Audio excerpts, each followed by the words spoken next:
प्यारे दोस्तों नमस्ते।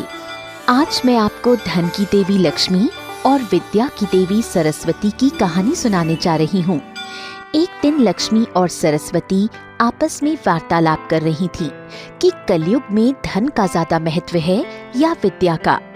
सरस्वती जी का कहना था कि विद्या के बिना धन नहीं कमाया जा सकता है, पर लक्ष्मी जी का कहना था कि धनी व्यक्ति किसी विद्वान को भी नौकरी पर रख सकता है। दोनों में फैसला नहीं हो पाया कि कौन श्रेष्ठ है। दोनों ने वेश बदलकर पृथ्वी पर जाकर भक्तों की परीक्षा लेने का निश्चय किया, तभी शायद सही फैसला हो पाएगा। ये सोचकर सरस्वती जी साध्वी का वेश धारण कर एक गांव के मंदिर में जाकर ध्यान लगाकर बैठ गईं। लक्ष्मी जी ने भी एक सेठानी का वेश धारण किया और उसी गांव में जा पहुंची। वो एक घर में जाकर दरवाजा खटखटाने लगी। सरोज नाम की एक युवती बाहर आई तो लक्ष्मी जी बोली, मेरे पति इस गांव में व्यापार करना चाहते हैं।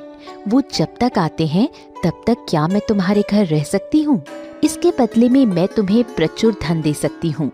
सरोज ने कहा, मैं सास और जेठानी को बुलाकर लाती हूँ, वही इस बारे में फैसला करेंगी। सरोज की सास बहुत सीधी थी, पर जेठानी संध्या बहुत ही चालाक थी।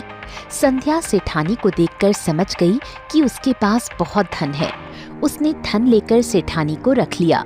सास और छोटी बहू सरोज ने बहुत मना किया कि अतिथि से धन लेना ठीक नहीं है, वो तो देवता समान होते हैं, पर संध्या नहीं मानी। सेठानी 3 दिन तक वहाँ रुकी। हर दिन वो कुछ सोने के सिक्के संध्या को देती। संध्या उसे प्रसन्नता से ले लेती। सास और छोटी बहू सेठानी की बहुत आवभगत करती। सेठानी ने सरोज से पूछा, तुम सिक्के क्यों नहीं लेती? सरोज ने उत्तर दिया, मेरे माँ बाप ने मुझे ऐसे संस्कार दिए हैं कि मैं अपनी कमाई पर ही विश्वास रखती हूँ। यही बात सेठानी ने सास से भी पूछी। सास ने जवाब दिया, मुझे बचपन से यही शिक्षा मिली है, अतिथि देवो भव। आपकी सेवा करके ऐसा प्रतीत होता है कि मैं ईश्वर की सेवा कर रही हूँ। सेवा के बदले धन लेना पाप है और मैं ये पाप नहीं करना चाहती। 3 दिन के बाद लक्ष्मी जी वहाँ से चली गई। अगले ही दिन साध्वी के रूप में सरस्वती जी उसी घर में आईं। उन्होंने भी 3 दिन रुकने की इच्छा व्यक्त की।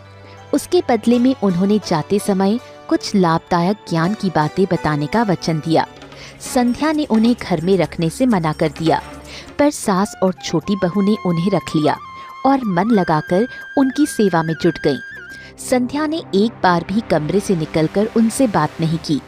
3 दिन पूरे होने पर साध्वी जी वहाँ से जाने लगी। जाते समय उन्होंने तीनों को बुलाया और कहा, मैं तुम लोगों की सेवा से प्रसन्न हूँ। फिर उन्होंने सास और छोटी बहू के कान में ज्ञान की बात बता दी।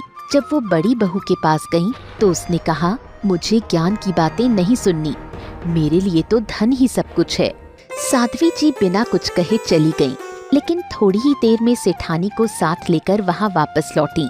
सेठानी ने कहा, छोटी बहू और उसकी सास ने स्वार्थ रहित होकर हमारी सेवा की, पर संध्या ने धन पाने के लालच से मुझे शरण दी, इसीलिए उसे उसकी सेवा का कोई फल नहीं मिला।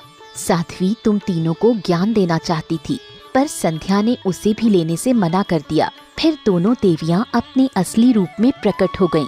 सरस्वती जी ने कहा, लक्ष्मी जी ने तीनों की अलमारी को धन से भर दिया था। यही बात मैंने सास और छोटी बहू के कान में कही थी, पर संध्या ने अहंकार में आकर सुनने से मना कर दिया, इसलिए उसकी अलमारी का धन घास फूस में बदल गया है।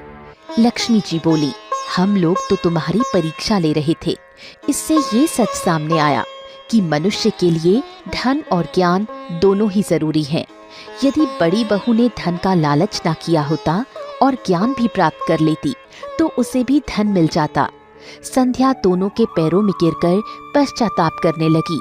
सास और छोटी बहू भी बोली, हमें दोनों देवियों के एक साथ ही दर्शन हो गए, यही बहुत बड़ा धन है। ये सुनकर सरस्वती जी और लक्ष्मी जी दोनों प्रसन्न हो गईं। उन्होंने बड़ी बहू की अलमारी भी धन से भर दी और वहाँ से अंतर्ध्यान हो गईं।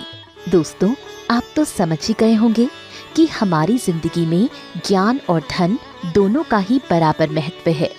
आपको ये कहानी अच्छी लगी होगी। ऐसी और कहानियाँ सुनने के लिए इसे लाइक और शेयर अवश्य करें।